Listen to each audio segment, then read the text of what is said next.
واعتصموا بحبل الله جميعا ولا تفرقوا. بسم الله. السلام عليكم ورحمة الله وبركاته.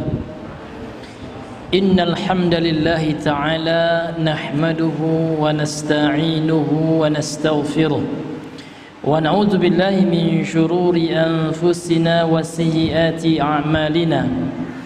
من يهده الله فلا مضل له ومن يضلل فلا هادي له. أشهد أن لا إله إلا الله وحده لا شريك له وأشهد أن محمدا عبده ورسوله.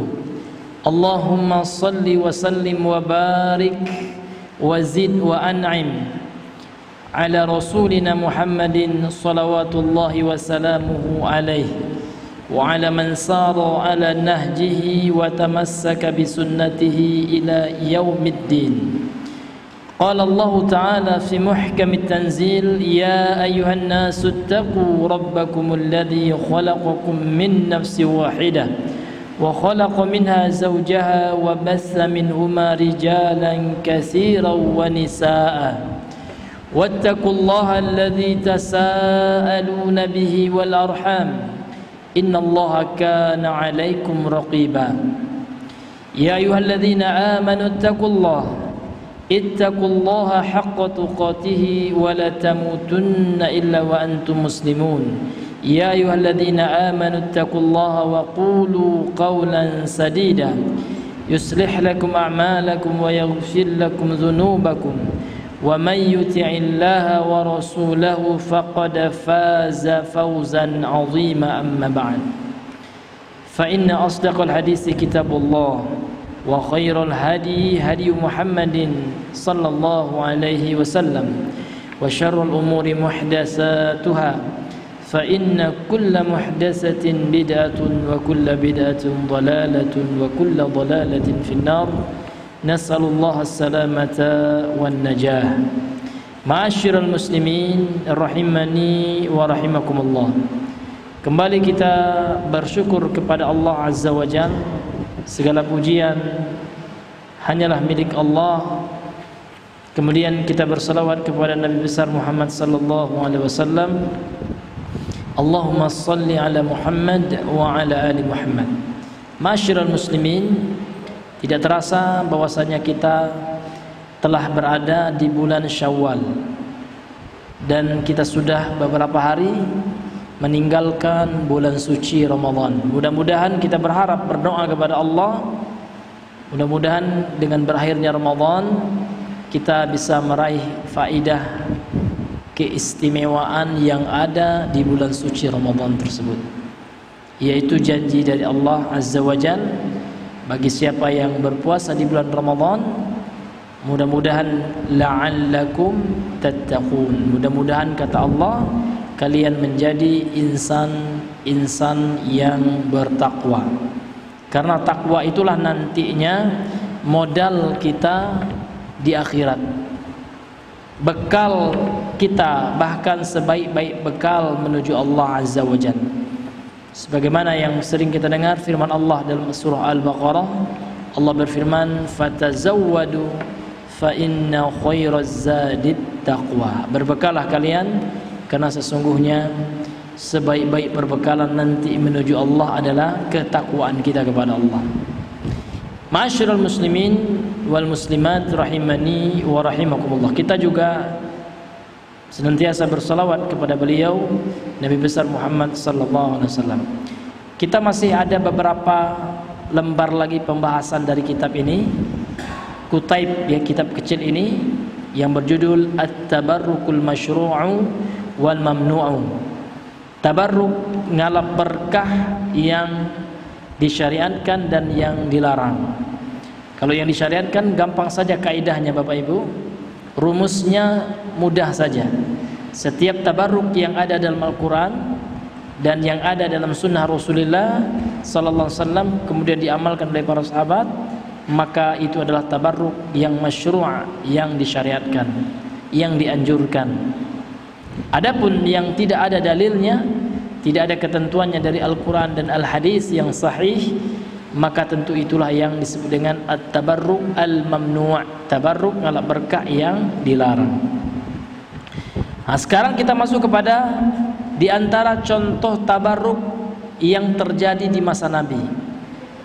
Tabarruk para sahabat dengan zat Nabi, terkadang dengan keringat Nabi, dengan air sisa wuduknya Nabi, atau dengan ludahnya Nabi. Maka para ulama menjelaskan itu termasuk min khususiyatihi sallallahu alaihi wasallam, termasuk sesuatu yang menjadi kekhususan bagi Nabi. Artinya tidak bisa dikiaskan, tidak bisa dianalogikan dengan selain Nabi sallallahu alaihi wasallam. Contoh ya, Nabi sallallahu alaihi wasallam pernah menikah lebih dari 4. Apakah boleh dikiaskan, dianalogikan kita juga mesti menikah lebih dari 4? Maka tidak boleh, karena sudah ada dalil yang menjelaskan itu adalah kekhususan bagi Nabi. Artinya khusus Nabi saja yang boleh kita berlakukan seperti itu. Demikian juga ya, tabarruk dengan jasad Rasul, atau dengan rambut Nabi, atau dengan keringat Nabi. Ini hanyalah khusus bagi Nabi Muhammad sallallahu alaihi wasallam. Kenapa? Karena beliau manusia yang maksum. Ya, beliau diberikan oleh Allah mukjizat Al-Qur'an. Sementara selain Nabi tidak ada yang maksum, selain Nabi tidak ada yang diberikan wahyu, dan tidak ada lagi Nabi setelah diutusnya Rasul SAW. Karena beliau mengatakan la nabiyya ba'di, tidak ada Nabi lagi setelahku. Ma'asyiral muslimin wal muslimat rahimani wa rahimakumullah. Qala al-muallif rahimahullahu taala, berkata penulis kitab ini yang semoga dirahmati oleh Allah, min ahadisit tabarruki bin nabiyyi sallallahu alaihi wasallam. Ini diantara contoh hadis-hadis yang berkaitan dengan bertabaruknya para sahabat dengan Nabi. Para sahabat mengalap berkah dengan Nabi yang mulia sallallahu alaihi wasallam. Ini hadis-hadisnya. Yang pertama, an Aisyah radhiyallahu anha. Hadis dari ibunda kaum muslimin, Ummul Mukminin, zaujatun Nabi sallallahu alaihi wasallam, istrinya Rasulullah sallallahu alaihi wasallam, yaitu Aisyah radhiyallahu anha. Hadis ini akhrajahu Al-Bukhari wa Muslimun. Hadis ini telah dikeluarkan oleh Imam Al-Bukhari dan Imam Muslim dalam sahih beliau berdua, yang dikenal juga dengan istilah hadis muttafaqun alaih, hadis yang disepakati kesahihannya gitu. Aisyah berkata radhiyallahu anha, anna an-nabiyya sallallahu alaihi wasallam kana idza ishtaka, kana an-nabiyyu anna an-nabiyya sallallahu kana idza ishtaka, ya enggak ditasydidkan kafnya, ishtaka, adalah Nabi dahulu apabila beliau mengeluh. Ishtaka itu mengadu, ya, sakit. Beliau biasanya curhat dengan istrinya. Yaqra'u ala nafsihi bil muawwizati, beliau membacakan atas dirinya ayat-ayat perlindungan. Muawwizat itu diantaranya adalah surah Al-Falaq, surah An-Nas, termasuk juga surah Al-Ikhlas masuk. Jadi Nabi membaca surat-surat ini, dan juga boleh membaca ayatul kursi, karena ayat kursi juga termasuk al-mu'awwidzat, ya, ayat-ayat untuk perlindungan. Bahkan disunnahkan bagi orang yang mau tidur, sebelum tidur dia baca ayat kursi. Di antara keutamaannya disebutkan dalam hadis sahih Bukhari Muslim, ya, dari Abu Hurairah. Suatu ketika Abu Hurairah ini ditugaskan oleh Rasul untuk menjaga zakat.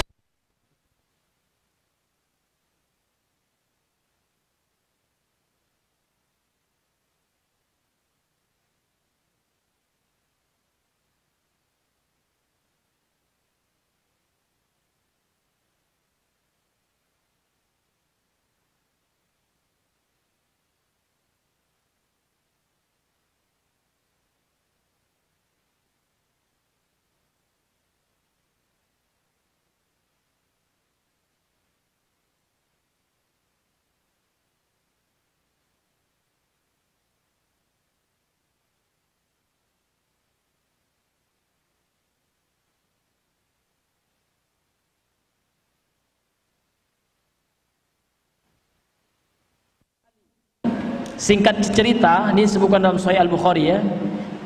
Tentu kita semua pernah mendengarkan cerita ini. Ternyata yang senang ataupun yang mencuri zakat fitrah itu adalah ya syaitan, jin kafir yang tasyakul dia. Tasyakul itu bahasa Arabnya, bahasa kita merubah wujud menjadi manusia. Ditangkap oleh Abu Hurairah. Kemudian dia memberikan sebuah ilmu kepada Abu Hurairah gitu. Kalau seandainya engkau membaca ayat kursi, maka syaitan bangsa kami tidak akan mengganggumu sampai subuh. Diceritakan oleh Abu Hurairah kepada Rasul, maka Rasul membenarkannya. Apa yang dikatakan oleh syaitan itu benar, ini saja yang benar, sedangkan dia adalah pendusta. Tapi yang disampaikan satu ini benar. Sehingga ini menjadi sunnah takririyah gitu ya. Sunnah yang ditetapkan oleh Nabi yang mulia sallallahu alaihi wasallam. Dari hadis ini Pak, ada pelajaran yang dikeluarkan oleh para ulama, faidah yang diambil dari hadis yang mulia ini, bahwasanya syaitan itu kalau seandainya telah tasyakul, telah masuk ke alam dunia, maka dia masuk hukum dunia. Artinya apa? Bisa dibunuh dia. Dan dia lemah kalau masuk ke alam kita. Diumpamakan ya dengan kita kalau masuk ke laut Pak, di alam, di daerah ataupun di habitat air, kita juga lemah. Kalau kita berlaga dengan hiu, mana yang menang kira-kira? Menanglah hiu. Kenapa? Karena hiu lebih paham habitatnya, lebih paham lingkungannya. Demikian juga kalau seandainya ada jin kafir, syaitan, tiba-tiba masuk menampakkan diri, tasyakul namanya, masuk ke alam dunia ini, maka lemparlah dia, lawan dia ya, bisa kita kalahkan dan dia lemah. Maka oleh sebab itu nggak boleh orang Islam itu takut ya dengan hantu, dengan apa ya kan, karena hantu itu nggak ada istilah syar'i, ini tidak ada hantu ya. Yang ada adalah jin, syaitan, iblis itu ada. Kalau sudah masuk ke alam dunia itu bisa, bahkan Abu Hurairah saja yang kurus ya mampu menangkap syaitan. Ini hadirin yang dimuliakan oleh Allah. Jadi kita jangan takut Pak. Kalau seandainya jin kafir menampakkan diri di alam dunia ini, lawan, lempar. Ya takut dia insya Allah. Kita jangan takut. Tapi kita kan sudah termakan oleh doktrin film-film horor, seolah mereka hebat, kuat gitu ya, sehingga kita yang takut. Sementara seharusnya mereka yang takut melihat manusia. Ini hadirin yang dimuliakan oleh Allah Subhanahu wa ta'ala. Kemudian kita lanjutkan hadis ini. Jadi Nabi kalau seandainya sakit Pak, beliau meruqyah dirinya dengan membaca, ini ruqyah mandiri ini. Maka ruqyah ini lebih utama itu kalau mampu kita sendiri yang ruqyah Pak, kita sendiri yang baca. Tidak mesti kita minta orang untuk meruqyah kita. Karena diantara sebab orang terhalang untuk masuk surga tanpa hisab dan azab, diantaranya adalah orang yang minta diruqyah. Walaupun terjadi nanti khilaf di antara ulama. Minta diruqyah ini ada ulama yang menjelaskan hadis ini maksudnya adalah ruqyah yang syirkiyah. Adapun ruqyah yang syariah walaupun minta enggak apa-apa. Namun ada ulama yang lain mengatakan tidak. Makna hadis ini umum, baik itu ruqyah syirkiyah maupun syariah. Kalau minta ruqyah ini termasuk ya ke dalam ancaman hadis ini terhadap bahwasanya ada 60.000 orang atau 70.000 orang yang akan masuk surga tanpa hisab, kecuali syaratnya itu humul ladzina la yastarqun. Mereka adalah orang yang tidak minta diruqyah. Maka kalau bisa Pak, jangan kita minta diruqyah, kita ruqyah mandiri. Seperti Rasul seperti itu. Jadi kalau Nabi sakit, yaqra'u ala nafsi, beliau membaca atas dirinya bil muawwidzat, yaitu ayat-ayat perlindungan, summa yanfusu, kemudian beliau meniupkan, nafasa itu Pak, tiupan yang ada sedikit air ludahnya. Beda dengan nafakho. Nafakho itu meniup juga tapi nggak ada keluar ludah. Tapi kalau nafasa meniup juga, namun tiupannya itu ada air liur yang keluar. Itu cara kriterianya Pak, tata cara ruqyah mandiri itu. Jadi Bapak baca, kemudian ditiup di tangan ya. Falamma ishtadda waja'uhu, dan tatkala sakit Nabi parah, ya.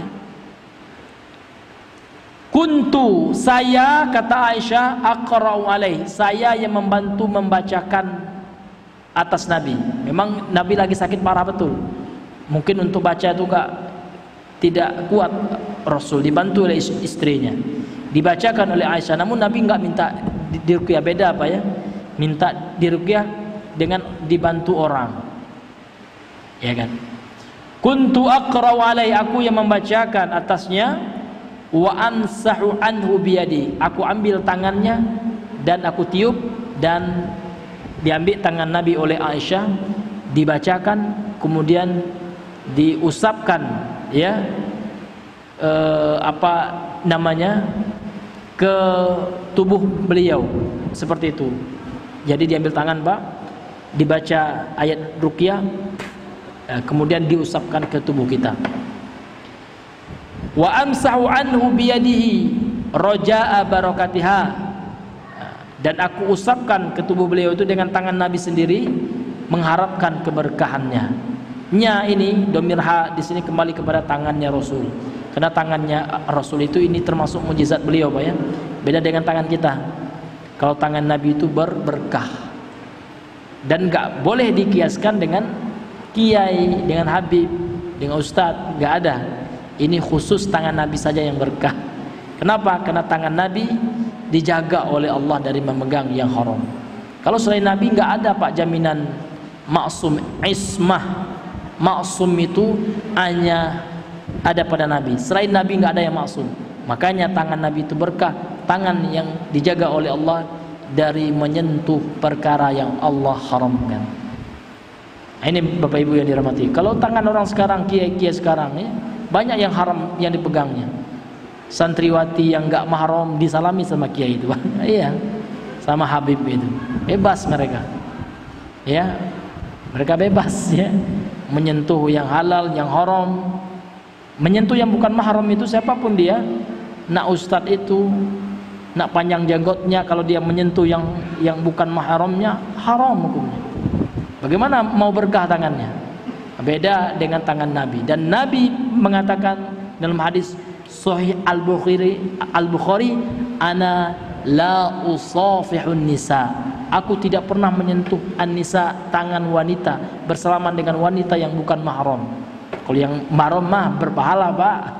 Tapi kalau yang bukan mahram, ya, hukumnya haram. Kenapa? Dalam hadis Sahih At-Tabrani, hadis dikeluarkan oleh Imam At-Tabrani, dan para ulama mensahihkan hadis ini, bahwasanya lebih baik, kata Rasulullah, seseorang itu an yuthanu ra'suhu, ya, bimakhitin min hadid, lebih baik kepalanya ditusuk dengan jarum dari besi, bi an tamussa yadam ra'atin la tahillu lahu, daripada dia menyentuh tangan seorang perempuan yang tidak halal baginya. Maka hati-hati halal bihalal, ya. Karena halal bihalal, banyak, nauzubillah, apa ya, wanita yang bukan mahram pede kali, ya. Enggak yang tua, enggak yang kecil, yang muda juga. Nah, disitulah nanti, Pak, kita diuji oleh Allah. Ya, sebagian orang segan, ya. Jangan segan, Pak. Kita lebih malu takut kepada Allah daripada segan kepada manusia. Jelaskan kepada dia, bukannya saya nggak mau salaman, Bu, ya. Tapi ada hadisnya, gitu, ya. Kalau saya menyentuh tangan ibu, di akhirat saya ditusuk kepala saya dengan jarum dari besi, ya kan? Daripada saya disiksa di akhirat, lebih baik saya nggak salaman, Bu, gitu kan? Nah, mungkin ibu yang nggak tahu ilmunya, nggak tahu hadisnya. Kalau bisa di download hadisnya itu, Bang, ya, ya, di print, di copy, gitu, ya, disebarkan pas halal bihalal itu, ya. Hadisnya sahih, disahihkan oleh para ulama ahli hadis, ya. Kemudian hadis ini dikeluarkan oleh siapa? Oleh Imam Al-Bukhari Muslim, hadis muttafaqun alaih. Kemudian hadis yang kedua, akhrajahu Muslimun fi kitabil fadaili. Imam Muslim telah mengeluarkan sebuah hadis dalam Sahih Muslim dalam kitab Al-Fadail. Jadi beliau bikin judul dalam Sahih Muslim itu Kitabul Fadail. Kemudian di bawah kitab itu ada Babu qurbin Nabi sallallahu alaihi wasallam minan nasi wa tabarrukihim bihi. Bab dekatnya Nabi sallallahu alaihi wasallam dengan manusia. Jadi Nabi itu termasuk orang yang supel, suka bergaul, ya, bukan kuper, ya, bukan kurang pergaulan. Nabi bergaul. Namun Nabi bergaul tentu Nabi bukan diwarnai oleh masyarakatnya. Namun Nabi berusaha menjadi suri toladan yang berusaha mewarnai masyarakat. Bergaul boleh, Pak, bahkan kita dianjurkan. Dalam rangka untuk apa? Untuk menyebarkan kebaikan, mengajarkan kebaikan, mengajak, mengarahkan masyarakat kita. Tapi bukan kita yang diarahkan, gitu ya.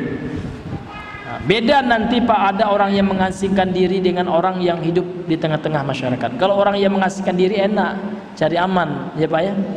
Kurang cobaannya. Karena dia tidak bergaul dengan manusia.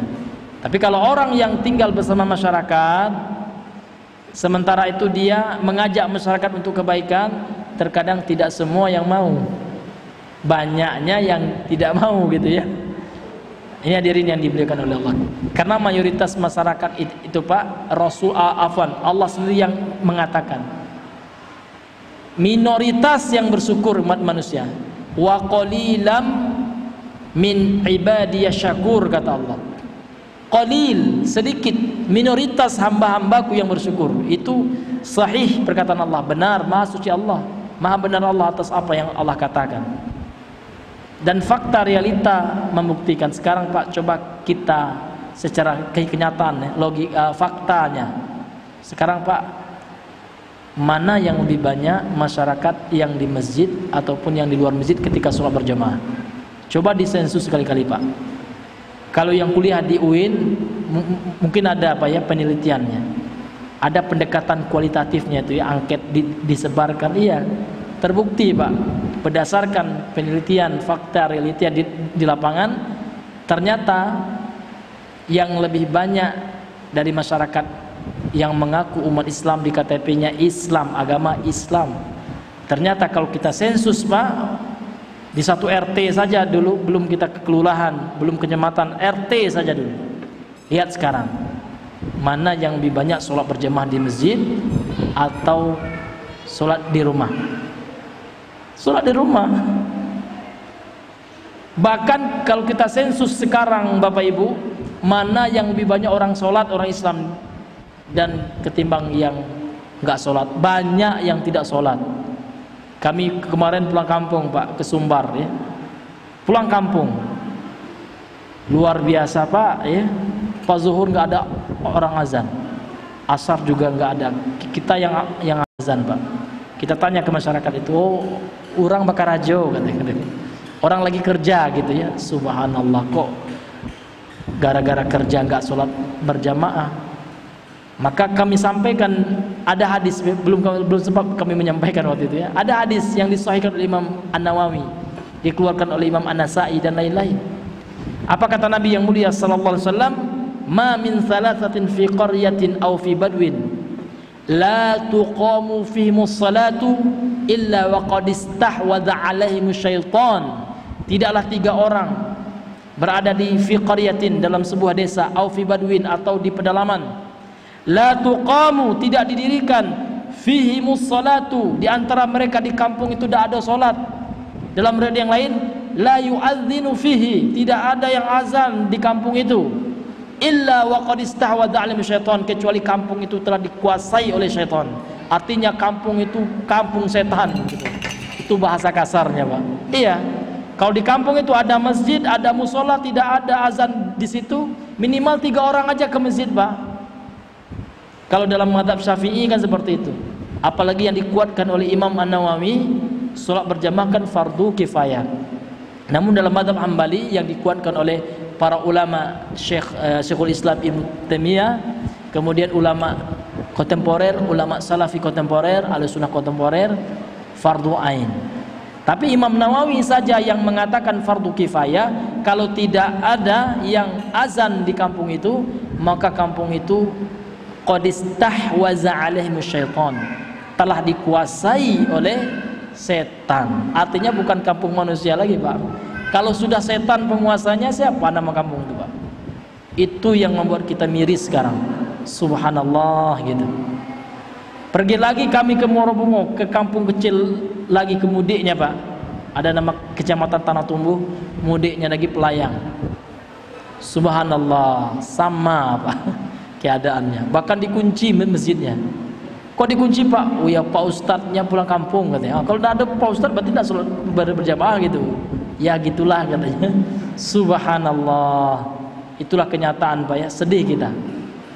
Ya, berarti kampung itu kalau nggak ada azan di musola atau masjidnya, sudah berdasarkan sabda Rasul, itu kampung-kampung setan. Maka kita yang ada di kampung itu, kita jangan nggak mau azan, Pak. Orang nggak ada azan, kita yang ke masjid. Nggak ada azan, kita walaupun kita musafir, kita yang azan. Kenapa? Nanti kita pun menjadi apa? Penduduk kampung setan. Na'udzubillahi min zalik. Itu luar biasanya sekarang, Pak, agama itu sudah merosot. Apa penyebabnya? Itu penyebabnya yang pertama al-jahl, kebodohan. Tidak ada lagi orang yang menyampaikan agama Allah. Agama tidak lagi dipelajari, Pak. Dan manusia sibuk dengan dunia. Dunia sekarang sudah di atas akhirat. Sudah terbalik sekarang, Pak. Allah mengatakan dalam Al-Quran apa? Walal akhiratu khairul laka minal ula. Dibalik oleh manusia sekarang. Walad dunya khairul laka minal akhirah. Itu dibalik. Dunia itu lebih baik daripada akhirat. Itulah kenyataannya, ya, kenyataannya seperti itu. Kenapa kalau seandainya mereka tahu akhirat lebih baik, kenapa dibiarkan sepi masjid, dibiarkan kosong masjid? Masjid dibangun itu bukan untuk diperindah-indah, bukan untuk dimegah-megahkan, bukan. Masjid dibangun untuk dimakmurkan. Kalau enggak itu, Pak, percuma dibangun masjid. Ini hadirin yang dimuliakan oleh Allah Subhanahu wa ta'ala. Itu luar biasanya kenyataan kita pada hari ini, hadirin yang dimuliakan oleh Allah Subhanahu wa ta'ala. Ya, kita kembali kepada hadis ini. Jadi hadis ini babnya tentang dekatnya Nabi dengan masyarakat. Artinya Nabi itu manusia sosialis, bermasyarakat beliau. Tapi beliau tidak terpengaruh oleh masyarakat. Beliau yang berusaha mempengaruhi masyarakat. Dan hadis ini juga tentang bagaimana para sahabat bertabaruk dengan Nabi, ngalap berkah dengan Nabi. An Anasin radhiyallahu anhu qala, dari Anas yang semoga Allah meridhoinya, Anas berkata, kana Rasulullah sallallahu alaihi wasallam, adalah dahulu Rasul sallallahu alaihi wasallam, idza shallal ghadata, apabila Nabi selesai sholat subuh. Sholat subuh itu, Pak, nama lainnya adalah sholatul ghada atau sholatul fajri, sama itu. Idza shallal ghadata, apabila Nabi telah selesai sholat subuh, jaa khidamul madinati bi aniyatihim, penghuni kota Mekah, kota Mekah pula, penghuni kota Madinah, ya, khadim kota Madinah, orang yang melayani kota Madinah, jaa, datang menemui Nabi, bi aniyatihim, dengan membawa bejana-bejana, bil fihal ma'u, dalam bejana itu ada air. Jadi kalau selesai sholat subuh, Pak, orang penduduk Madinah berbondong-bondong mendatangi Nabi. Masing-masing mereka membawa apa, Pak? Membawa bejana, ember lah kalau bahasa kita, Pak ya. Dan dalam ember itu ada air. Fama yu'ta bi ina'in, dan tidaklah Nabi dibawakan. Jadi ember itu, ina itu, bejana itu dibawa, dihadapkan kepada Nabi. Untuk apa, Pak? Supaya Nabi mencelupkan tangannya ke bejana itu. Illa ghamasa yadahu fiha, kecuali Nabi mencelupkan tangannya ke dalam bejana itu dalam rangka untuk apa, Pak? Mereka ingin keberkahan dari tangannya Nabi. Ini boleh. Kenapa boleh, Pak? Karena ada dalilnya. Tapi ingat, ulama mengatakan ini khusus Nabi yang bisa melakukan. Kenapa? Karena tangan Nabi itu berkah. tangan yang tidak pernah menyentuh kemaksiatan. Nah, beda dengan tangan kita. Nggak bisa dikiaskan, disamakan dengan tangan selain Nabi Muhammad SAW. Masuk atau? Itu apa yang bunyi? Iya, Masya Allah. Farubbama ja'u, dan terkadang penduduk Madinah itu datang kepada Nabi fil ghadatil baridati, dalam kondisi pagi pada musim dingin. Namun Nabi tetap menyempatkan untuk mencelupkan tangan beliau supaya bisa penduduk Madinah ngalap berkah dengan beliau. Fayaghmisu yadahu fiha, maka Nabi mencelupkan tangannya ke dalam bejana tersebut. Ini artinya apa? Ada memang tabaruk, itu memang ada. Kita tidak mengingkari tabaruk, namun yang kita ingkari tabaruk yang tidak ada dalilnya, seperti dikiaskan ya dengan kiai, dengan tuan guru, dengan habib. Datang habib, ya tolong ya kasih berkah nih, celupkan tanganmu. Tangan habib itu ya, entah bekas berak atau bekas apa gitu ya, atau bekas rokok, megang rokok belum cuci tangan ya Pak ya, atau entah megang apa banyak kumannya, nggak bisa Pak ya. Beda kalau tangan Nabi, beda. Tangan Nabi adalah tangan yang berkah, yang diberkahi oleh Allah. Dan Nabi itu makhluk yang maksum, dan Nabi telah diampuni dosanya oleh Allah yang telah berlalu dan yang dia akan datang, dan surga telah dijamin bagi Nabi yang mulia sallallahu alaihi wasallam. Maka tidak bisa dikiaskan, dianalogikan kepada selain Nabi. Tangan Nabi sendiri yang berkah. Kalau tangan saya enggak Pak, banyak kumannya ini ya, ataupun tangan Habib, tangan kiai siapa, enggak ada yang bisa disamakan dengan Nabi. Itulah diantara keutamaan Nabi, perbedaan Nabi dengan manusia biasa. Ini hadirin yang dimuliakan oleh Allah Subhanahu wa ta'ala. Maka hadis ini khusus bagi Nabi, maka tidak bisa dikiaskan kepada selain Nabi yang mulia sallallahu alaihi wasallam. Bahkan bekas minum Nabi Pak, bekas minum Nabi, sahabat berebut ya, ingin minum. Nah, sekarang orang di sebagian masyarakat bekas minum kiai berebut, nggak bisa. Kiai itu bukan Nabi ya. Nabi itu Nabi terakhir, nggak ada lagi Nabi setelah beliau gitu. Kalau kita samakan seperti itu, ingin menyamakan kiai dengan Nabi, tentu berbeda ya, bagaikan langit dan bumi. Ini hadirin yang dimuliakan oleh Allah Subhanahu wa ta'ala. Kemudian hadis yang ketiga, akhrajahu Muslimun fi sahihihi fi kitabil haji. Al-Imam Muslim telah mengeluarkan dalam sahihnya, dalam kitab sahihnya, Sahih Muslim. Judul kitabnya dalam Sahih Muslim itu, judul pembahasannya Kitabul Hajj, kitab tentang masalah haji. Dalam babu as-sunnatu an yarmiya summa yanhar. Termasuk sunnah dalam manasik haji itu adalah melempar dulu, artinya melempar jumroh dulu, summa yanhar, kemudian setelah itu baru menyembelih gitu. Kemudian beliau bawakan sanadnya, perawinya dari sahabat Anas bin Malik. An Anasin, dari Anas, maksudnya Anas bin Malik. Anan Nabiyya sallallahu alaihi wasallam qala lil hallaq. Suatu ketika sesungguhnya Nabi pernah bersabda kepada tukang cukur. Ini pada musim haji nih Pak ya. Hallaq, karena memang rukun terakhir haji sama dengan umrah, tahallul juga, mencukur rambut. Jadi Nabi berkata kepada pencukur rambutnya, "Tu hallaq Pak, khudh, ambil ini rambut." Jadi setelah Nabi cukur botak rambut beliau muhallik ya. Kemudian beliau katakan kepada tukang cukur itu, ambil rambut beliau. Wa asyara ila janibihil aiman, beliau mengisyaratkan ke arah kanan beliau. Thumma ja'ala yu'tihin nasa, kemudian Nabi memerintahkan kepada pencukur tadi supaya diberikan rambut itu kepada manusia. Untuk apa nih Pak? Untuk tabarruk. Betul, rambut Nabi itu bisa sebagai tabarruk, menambahkan keberkahan. Dengan adanya rambut Nabi insya Allah berkah gitu. Memang ada dalilnya, kalau ada dalilnya tidak boleh kita ingkari ya. Namun ini khusus rambut Nabi, bukan rambut kiai gitu. Yang salahnya apa? Ketika mereka menyamakan Nabi dengan selain Nabi. Kan Nabi pernah juga seperti itu. Ini khusus bagi Nabi, Pak, bukan ya selain Nabi. Ini hadirin yang dimuliakan oleh Allah Azza wa Jalla. Fawazza'a asy-sya'rata wa sya'rataini. Kemudian tukang cukur ini membagikan rambut Nabi satu helai ya, atau dua helai rambut Nabi bainan nasi, dibagikan kepada manusia, ke tengah-tengah manusia. Thumma qala bil aisar, kemudian Nabi bersabda seraya menoleh ke sebelah kiri.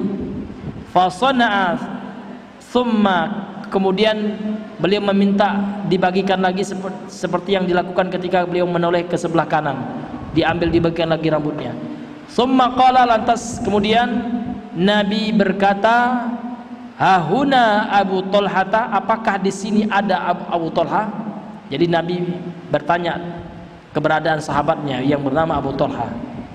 Fadafa'ahu ila Abi Thalha, kemudian diantar beliau, ya, dibimbing beliau untuk menemui Abu Thalha tersebut. Kemudian ini putus nih ya. Iya, kemudian beliau berikan rambutnya, itu kelanjutan hadisnya Pak ya. Kemudian beliau berikan rambut beliau kepada Abu Thalha, dan rambut itu disimpan oleh Abu Thalha dalam rangka untuk apa Pak?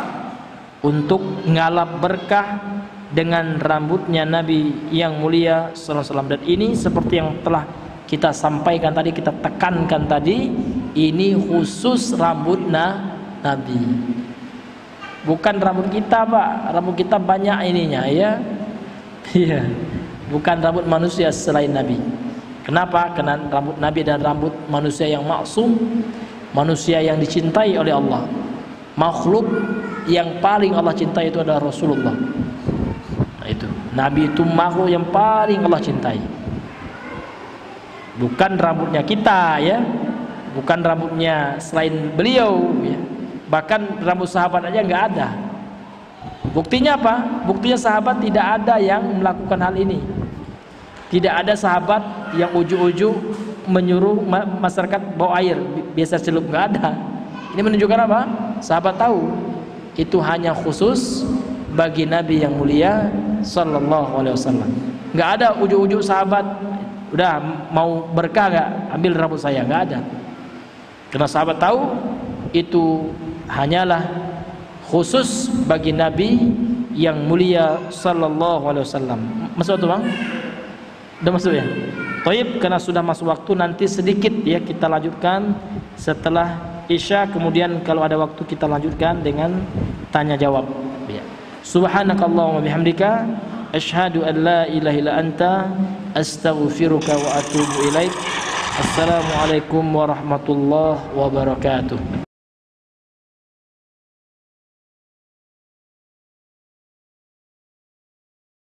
Bismillah. Assalamualaikum warahmatullahi wabarakatuh. Alhamdulillahi hamdan katsiran thayyiban mubarakan fihi kama yuhibbu Rabbuna wa yardah. Ashhadu an la ilaha illallah wa ashhadu anna Muhammadan abduhu wa rasuluhu allazi la nabiyya ba'dahu amma ba'd. Ma'asyiral muslimin wa muslimat, kita kembali lanjutkan sedikit dari pembacaan kitab At-Tabarruk Al-Masyru' wal Mamnu' ini, mana kita lanjutkan hadis-hadis yang masih berkaitan dengan tabarruk yang dilakukan di masa Rasulullah sallallahu alaihi wasallam. Ma'asyiral muslimin, Bapak Ibu yang Allah rahmati. Kemudian hadis yang keempat, rawa Muslimun fi sahihih, telah meriwayatkan Imam Muslim dalam sahihnya, an Anasin an Ummi Sulaim, dari Anas, dari ibunya. Jadi Ummu Sulaim ini ibunya Anas bin Malik. Anas bin Malik ini adalah sahabat yang banyak berkhidmat melayani Nabi sallallahu alaihi wasallam. Anan Nabi sallallahu alaihi wasallam, bahwasanya Nabi sallallahu alaihi wasallam kana ya'tiha fayaqilu 'indaha. Suatu ketika Nabi pernah datang ke rumah Ummu Sulaim dan melakukan qailulah. Qailulah itu artinya tidur sejenak sebelum sholat zuhur. Itu qailulah. Kalau tidur siang beda apa ya? Ya. Karena qailulah ini lebih khusus. Dia tidur sebelum zuhur, sebelum sholat. Kalau tidur siang boleh jadi setelah sholat kan gitu. Jadi yang sunnah itu qailulah, bukan yang tidur siang. Karena tidak setiap tidur siang itu adalah qailulah. Kana ya'tiha fayaqilu 'indaha.